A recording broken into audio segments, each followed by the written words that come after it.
जाएगा, एक कप चाय ले लेगा, उसमें मक्खियां पड़ जाए, चींटे पड़ जाए, कीड़े पड़ जाए, कुछ भी उसे कोई फर्क नहीं पड़ता है और जाकर वहां की राजनीति डील करता है। इस बार योगी को उत्तर प्रदेश से हटा देना है। इससे अच्छा तो मायावती थी, इससे अच्छा तो जो है अखिलेश थे। इस बार अखिलेश को लेकर आना है। उनकी एक्सप्रेशन देखिए, केंद्र से मोदी को हटा देना है। इस बार केंद्र से मोदी को हटा देंगे और उनके जगह पे हम तो, उनसे अच्छा तो कौन थे, मनमोहन सिंह थे। इस बार हमको राहुल गांधी को लेकर आना है। मालूम पड़ता उनके घर की खेती है, उनकी घर की कुर्सी है, जब मर्जी जिसको चाह उठा दिया, जब मर्जी चाह उसको हटा दिया। टेंस क्या होता है, तो एक्चुअली आप देखे होंगे कि रूरल एरियाज में स्टूडेंट अक्सर उसे हिंदी में रिप्रेजेंट करते हैं। देखिए हिंदी बहुत जरूरी है, लेकिन जब आप हाई प्रोफाइल में जाएंगे ना, तो जैसे आप अगर हिंदी में कहते हैं, बात तो ठीक है, लेकिन आपको तुरंत ठीक है सिट डाउन, आपको नहीं पता है। स्टैंडर्ड करके इतना मैं स्लो गति से बताऊंगा ताकि जो जो जो स्टूडेंट्स है ना, जो थोड़ा सा लोअर क्लासेस के हैं, वो भी प्रॉपर समझ पाए। देखिए, tense is a form of a verb that shows the time and situation. Tense क्या है, एक पेड़ है, एक क्या है, एक ट्री है, और इसकी 3 शाखाएं हैं। शाखाओं का नाम क्या है, प्रेजेंट, पास्ट, फ्यूचर। और ये क्या पढ़ता है, क्या करता है, हमसे इससे कोई मतलब नहीं, हम जानते ही नहीं। अरे कुछ गार्जियन तो यहां तक बोलते हैं कि ये कितने में पढ़ता है, मुझे ये भी नहीं मालूम है।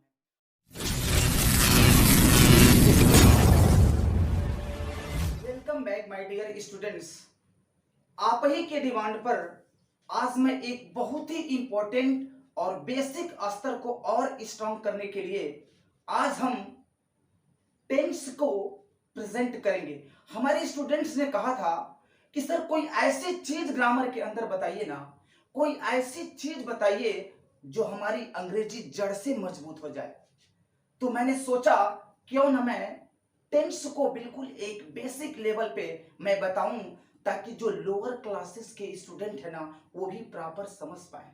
देखिए गाइस, अंग्रेजी चाहे वह बोलने की बात हो या फिर लिखने की बात या फिर उस समझने की बात है, आज का जो टॉपिक है वह जान लेना बहुत ही कंपलसरी है। जैसे मान लीजिए, अगर किसी बिल्डिंग को अगर बनाना है ना, किसी मकान को खड़ा करना है, तो उसकी जड़ को मजबूत करना बहुत ही कंपलसरी है। जैसे आप देखे होंगे ना, किसी भी मकान को बनते हुए तो उसकी नींव खोदी जाती है, उसमें गिट्टी दी जाती है, उसे स्ट्रॉन्ग, उसे मजबूत किया जाता है, ताकि जब भी उसे एक तला, 1 स्टोरी, 2 स्टोरी, 3 स्टोरी जब खड़ा होना, तो वह बिल्डिंग प्रॉपरली स्ट्रांग हो सके। तो आज हम आपको अंग्रेजी को जड़ से मजबूत करने के लिए कुछ ऐसा एक रामबाण फार्मूला दूंगा ना, जो डेफिनेटली आप अगर कंसंट्रेशन के साथ, अगर आज के वीडियो लेक्चर में अगर लास्ट तक बने रहे, परफेक्ट आप अंग्रेजी बोलेंगे गाइस। देखिए, आज हम टेंस को रिप्रेजेंट करने वाले हैं। टेंस होता क्या है, टेंस को हिंदी में काल कहते हैं। क्या कहते हैं, काल कहते हैं। टेंस को कहते हैं काल। आप समझ रहे हैं। देखिए, कोई भी स्टूडेंट, जितने भी लोग यहाँ पर बैठे हैं, अगर आपकी कॉन्सेंट्रेशन लूज हुई तो फिर आप प्रॉपर समझ नहीं पाओगे। फिर मुझसे आप मत बोलना कि सर आपने जो बताया मुझे प्रॉपर समझ में नहीं आया। देखिए, मैं एक चीज बार बार आपसे कहता हूं कि जो लड़का प्रॉपर क्लास में बैठता नहीं है, वो क्लास में तो है, लेकिन उसकी एक्टिविटी, उसका कंसंट्रेशन कहीं और काम करता है, और जाकर अपने ग्रुप में कहता है बच्चों से, अरे यार वो टीचर है, पता नहीं कैसे पढ़ाते, हमको समझ में ही नहीं आता है, वो टीचर बेकार है, वो स्कूल बेकार है। उसी टाइप के स्टूडेंट ना टीचर और उस विद्यालय, उस स्कूल का नाम खराब करते हैं। लेकिन जो एक्टिव स्टूडेंट है, उनके लिए कोई कोई टीचर, दुनिया का कोई भी विद्यालय, कोई भी टीचर उनके लिए बेकार नहीं होता है, उनके लिए सब बेटर होता है। तो कंसंट्रेशन बहुत जरूरी है। अब आएंगे, देखेंगे टेंस। टेंस जो हमारा आज है वो काल होता है। टेंस होता क्या है, देखिए, जब मैं किसी स्टूडेंट से पूछता हूं कि बेटा बताओ टेंस क्या होता है, तो एक्चुअली आप देखे होंगे कि रूरल एरियाज में स्टूडेंट अक्सर उसे हिंदी में रिप्रेजेंट करते हैं। देखिए, हिंदी बहुत जरूरी है, लेकिन जब आप हाई प्रोफाइल में जाएंगे ना, तो जैसे आप अगर हिंदी में कहते हैं, बात तो ठीक है, लेकिन आपको तुरंत ठीक है सिट डाउन, आपको नहीं पता है। स्टैंडर्ड क्वालिटी में जैसे ही जाएंगे, आपको उसके हिसाब से, आपको ना उसके हिसाब से आपको अपने आप को जो है कि वहां पर प्रेजेंट करना पड़ेगा, ताकि लगे कि हाँ भाई, ये लड़का किसी स्टैंडर्ड स्कूल से पढ़ के आया है। तो आज हम देखिए टेंस। टेंस होता क्या है, ये वाला जरा पॉइंट देखेंगे कि टेंस कहते किसके हो। ये देखिए, टेंस क्या है, मैं आपको बताता हूं ना कि टेंस का एक एडवांस में, टेंस जब भी आपको प्रेजेंट करना पड़े तो आपको ये बताना है, कंसंट्रेशन के साथ सुनिएगा, मैं एक एक करके इतना मैं स्लो गति से बताऊंगा ताकि जो जो जो स्टूडेंट्स है ना, जो थोड़ा सा लोअर क्लासेस के हैं वो भी प्रॉपर समझ पाए। देखिए, tense is a form of a verb that shows the time and situation of an action।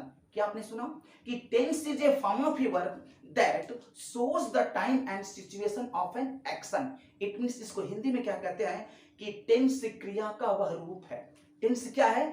Tense क्रिया का वह रूप है जो किसी भी, मानी देखिए एक चीज मैं फिर भी बोल रहा हूं कि टेंस क्रिया का वह रूप है जो यह दर्शाता है कि कार्य कब, कहां और कैसे संपन्न हुआ।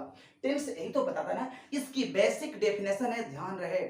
हम टेंस में देखिए, अगर मैं सारी चीजों को अगर मैं कवर करने लगूं एक वीडियो में तो वीडियो काफी लॉन्ग हो जाएगा, इसलिए मैं इसका दूसरा पार्ट, इसके जितने भी पार्ट्स हैं मैं एक एक करके स्टेप बाय स्टेप लेकर आऊंगा। लेकिन आज हम फिर सिर्फ आपको टेंस की बेसिक नॉलेज देंगे।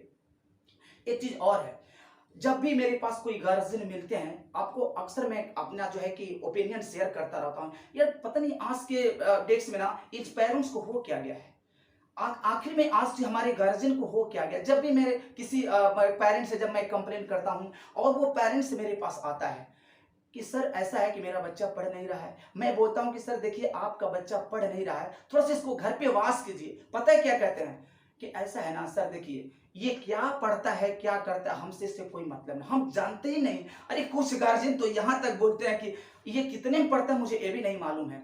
आज अपने बच्चे को, किसी गार्जियन को वास करने का टाइम नहीं है, किसी के पास फुर्सत ही नहीं है। लेकिन वही गार्जियन शाम को 3 बजे साइकिल पोस्ट पास के पूरा अपनी बाइक को धो लेगा, जिसके पास बाइक है, जिसके पास साइकिल है, धो धा के रेडी हो जाएगा और गांव जाकर के गांव से वहां पर मार्केट में एक चाय की दुकान पर बैठकर और वहां पर राजनीति डील करेगा। लेकिन अपने बच्चे को उसे वास करने का टाइम नहीं है। बहुत आसानी से कहता है मास्टर साहब देखिए ऐसा है, ये क्या करता है, क्या करेगा, क्या पढ़ेगा, हमको इससे कुछ मालूम ही नहीं है।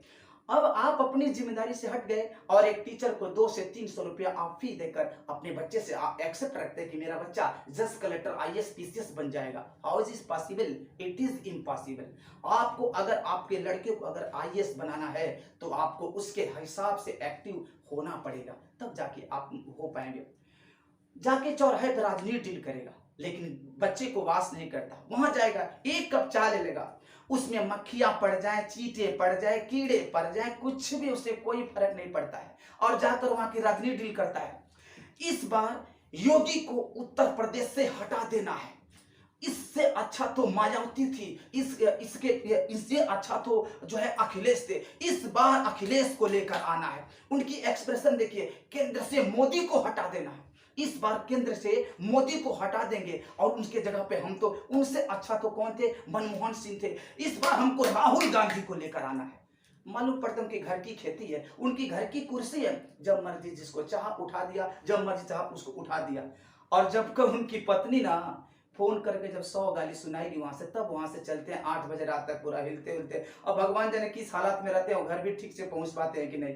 तब आएंगे जब 100 गाली पत्नी को करेंगे, हेलो कहाँ पे है, हाँ अरे वहां पर राजनीति करेंगे, घर में देख रहे हैं सब्जी है। आपको राजनीति करने का टाइम है लेकिन आपके पास बच्चे को वास करने का टाइम नहीं। छोड़िए ये सब सारी बातें हैं, आते हम अपने टॉपिक्स के ऊपर। बहुत सारी चीजें समाज की ऐसी चीजें जो हमको कहना पड़ता है वीडियो के साथ साथ। तो हम टेंस, आपको वीडियो होने के प्रारंभ होने के साथ मैंने क्या कहा था कि tense is a form of a verb that shows the time and situation of an action.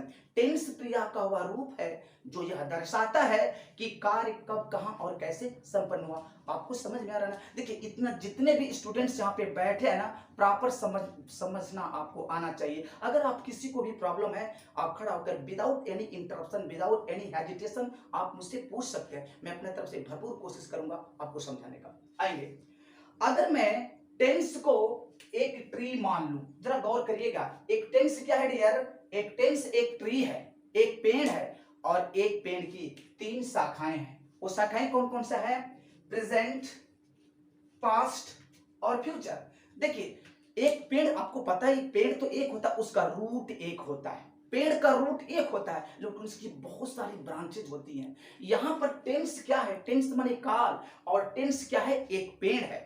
एक क्या है, एक ट्री है और इसकी 3 शाखाएं हैं। शाखाओं का नाम क्या है, प्रेजेंट, पास्ट, फ्यूचर। और देखिए टेंस को पहचानने का एक जो मैं रामबाण फार्मूला कह लीजिए, संजीवनी बूटी है, ध्यान रखिएगा। अगर आप कंसंट्रेशन के साथ अगर सुन लिए ना, तो फिर आपको दूसरे जगह आपको क्लास अटेंड करने की जरूरत नहीं पड़ेगी। सारा डाउट, सारा कंफ्यूज आपको टेंस का सारा जो कि आज ही क्लियर हो जाएगा। ध्यान से सुनिएगा, अगर टेंस को पहचानना है ना, इसको पहचानना है, अगर आपको टेंस को पहचानना है तो एक बार जरा कंसंट्रेशन के साथ सुनिए। क्या है, हो, हूं को प्रेजेंट जानो, गौर से कीजिएगा। है, हो, हूं को प्रेजेंट जानो, था, थे, थी या यही को पास्ट और गागेगी के फ्यूचर जानो। लो बच्चों टेंस पहचान।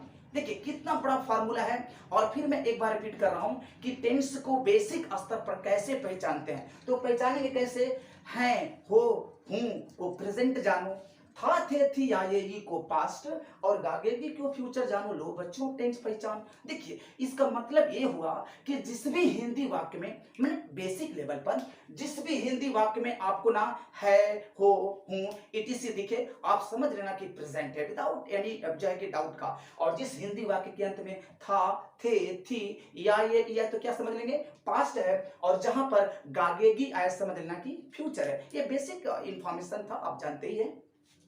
तो टेंस एक पेन हो गया, इसकी 3 शाखाएं हो गई, प्रेजेंट, पास्ट, फ्यूचर, जिसकी रिकॉग्नाइज आप जरा देखिएगा ब्लैक बोर्ड पर क्या रहा, है, हूं, फिर था, थे, थी और फिर गागेगी। यानी है, हो, हूं प्रेजेंट, था, थे, थी पास्ट और गागेगी क्या हो गया, फ्यूचर। अब देखिए एक पेन से 3 शाखाएं निकल गई, अब 3 शाखाओं से 4 शाखाएं और निकल रही हैं, इनका और नस्ल बढ़ रहा है। क्या कि इस प्रेजेंट के 4, इस पास्ट के 4 और इस फ्यूचर के 4। इसका मतलब क्या हो गया, ये क्या 4 थे कि 12, 3, 15, 1, 16, ये टोटल 16 की फैमिली हो गई।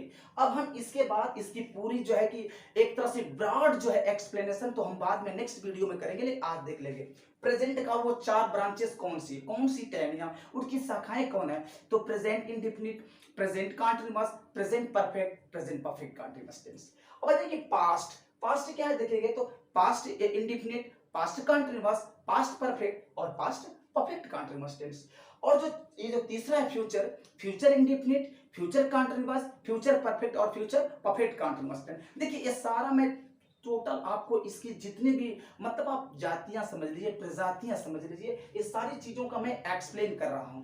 अब मैं थोड़ा सा आपको एक बेसिक स्तर पर छोटा मोटे थोड़ा सा एग्जांपल देके मैं समझा दूं ताकि आप प्रॉपर समझ जाए। अब जरा देखेंगे इस प्रेजेंट को कैसे समझेंगे बेसिक स्तर पर।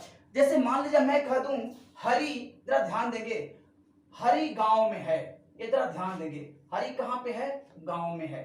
ये बहुत सिंपल सा सेंटेंस है, हरि कहां है, गांव में है।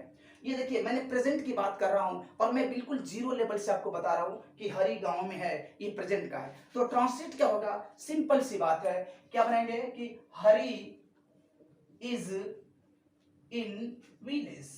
देखिए ये सिंपल सी बात है, Hari is in village, Hari कहां है तो हरि गांव में है। एक और एग्जांपल लेते हैं प्रेजेंट का, कह रहा है कि राधा इस समय कहां है तो ऑफिस में है। राधा इस समय क्या है तो ऑफिस में है। ये देखिए ये प्रेजेंट का है, हरि इस समय गांव में है, इसका मतलब हरि इज इन विलेज। और कह रहा है कि राधा इस समय ऑफिस में है, तो इसका ट्रांसलेट सिंपल सी बात है कि राधा क्या है कि राधा इज इन ऑफिस, क्या हो जाएगा ऑफिस एट दिस टाइम। क्या बोलेंगे यहां पर बोलेंगे राधा एट दिस टाइम, यानी इसका मतलब ये हुआ कि Radha is in office at this time. देखिए ये तो प्रेजेंट कर रहा है। अब थोड़ा सा पास्ट का एग्जांपल जरा देख लेंगे, मैं यहाँ पर इसको डिलीट भी कर रहा हूँ, प्रॉपर आप समझ लेंगे। देखिए अगर मैं पूरी तरह से अगर विश्वास करता हूँ, अगर आप कंसंट्रेशन बनाए रहेंगे, nobody can stop you for understanding today's video lecture 100%। तो ये तो प्रेजेंट का एग्जांपल रहा। अब थोड़ा सा हम पास्ट को ले लेते हैं। देखिए अब पास्ट का जरा एग्जांपल देख लेंगे। मैं यूं कहूं अगर कि सिंपल सी पास्ट का एग्जांपल जरा देख लेंगे, मैं कह दूं कि सोहन, लिख लेंगे सोहन was in market, सोहन was in market yesterday, YESTERDAY। Sohan was in market yesterday. Sohan कल कहाँ था? बाजार में था। Sohan was in market yesterday. Sohan बाजार में था। हिंदी में जरा देख लेंगे, कह रहा है कि सोहन जो है कि सोहन कल बाजार में था। सोहन कल कहाँ था? बाजार में था। सोहन कल बाजार में था। ये पास्ट का है ना। हम टू एग्जांपल ले रहे हैं कि सोहन कल बाजार में था। Sohan was in market yesterday. दूसरे एग्जांपल और ले लेंगे, अगर हम ले लें तो कह देंगे कि राधा परसों रेलवे स्टेशन पर थी। राधा कहाँ थी? जरा देख लेंगे। राधा परसों रेलवे स्टेशन पर थी। कहाँ थी? Railway station. देखिए रेलवे स्टेशन पे थी। अब इसको इंग्लिश में कैसे ट्रांसलेट करेंगे कि राधा परसों रेलवे स्टेशन पर थी। देखिए ये सिंपल मतलब बेसिक लेवल पे एग्जांपल है। तो क्या बनाएंगे इसका कि राधा, क्या बना देंगे? राधा वाज एट, क्या बनेंगे? Eight railway, RAILWAY। Radha was at railway station. Station और स्टरडे, क्या थी? स्टरडे हुआ। आणि राधा परसों रेलवे स्टेशन पर थी। Radha was at railway station yesterday. Guys आपने देखा पहला प्रेजेंट का मैंने एग्जांपल दिया, फिर पास्ट का दिया। अब थोड़ा सा फ्यूचर को भी देख लेंगे, क्योंकि देखिए स्ट्रक्चर पढ़ने के साथ साथ ना आपको जो है कि एग्जांपल भी लेना बहुत जरूरी रहता है, ताकि वो कंसेप्ट बिल्कुल क्लियर हो पाए। अब देखिए फ्यूचर के एग्जांपल कैसे लेंगे, तो फ्यूचर कह रहा है कि वह कल, क्या बोलेंगे? वह कल, वह कल, वह कल देवरिया में थी। मान लीजिए कहना वह कल देवरिया में होगी। क्या बोलेंगे? वह कल देवरिया में होगी। ये फ्यूचर के लिए। अब देखिए यहां पर एक चीज समझना है कि यहां पर जब गागेगी के साथ जब होने की बात आती है ना, तो वहां पर विल और बी के साथ ऑटोमेटिकली वहां पर क्या हो जाता है? बी जुट जाता है। विल और सेल के साथ क्या हो जाएगा? बी क्या होगा? जुट जाएगा। वह कल देवरिया में थी, तो एग्जाम्पल हमने ले लिया, वह कल देवरिया में होगी। तो क्या होगा कि she will be in Deoria, DEORIA। She will be in Deoria. वह कहाँ होगी? कल, यानी टुमारो, TOMORROW। वह कहा, वह she will be in Deoria tomorrow. वह कल देवरिया में होगी। अब दूसरा जरा एग्जांपल ले लेंगे कि मैं परसों गांव में हूंगा। कहा होगा कि मैं परसों गांव में हूंगा। देखिए ये जरा देख लेंगे। मैं आप आशा करता हूं कि आप समझ रहे होंगे प्रॉपर्ली। अगर ना समझ पाए तो एट लास्ट जरूर बोलिएगा। कह रहे कि मैं परसों गांव में हूंगा, तो ट्रांसलेट इसका क्या बनेगा? देखिए आगे वीडियो लेक्चर में इसका हम स्ट्रक्चर के साथ उसको स्टेप बाय स्टेप समझाएंगे, ताकि जो वीडियो काफी लॉन्ग ना होने पाए, इसलिए हम इसको थोड़ा सा शॉर्ट में समेटने की कोशिश करूंगा। तो मैं परसों गांव में हूंगा, इसका ट्रांसलेट क्या बनेगा कि आई शैल बी इन विलेज। क्या होगा? Village. I shall be in village. अब परसों की अंग्रेजी क्या होती है? देखिए जैसे कल दो होता है ना, क्या होता है? एक आने वाला कल, एक जो कल जो बीत गया, यानी आने वाला कल यानी टुमारो, और जो बीत गया वो स्टरडे परसों कल हो गया। यानी परसों की भी दो अंग्रेजी होती है। एक क्या होता है? एक तो आपने देख लिया कि बीता हुआ परसों, एक आने वाला परसों। तो यहां पर आने वाला परसों की बात हो रही है। कहा कि मैं परसों गांव में हूंगा, तो अब जो आने वाला परसों का अंग्रेजी होता है द डे आफ्टर टुमारो। तो क्या बनेगा? I shall be in village the day after tomorrow. The day after tomorrow क्या होगा कि मैं परसों गांव में हूंगा। I shall be in village the day after tomorrow. Guys मैं आशा करता हूं कि आप प्रॉपर्ली समझ गए होंगे, और आज का जो वीडियो का कंसेप्ट था, टेंस था, ये यही फिनिश होता है आज के लिए।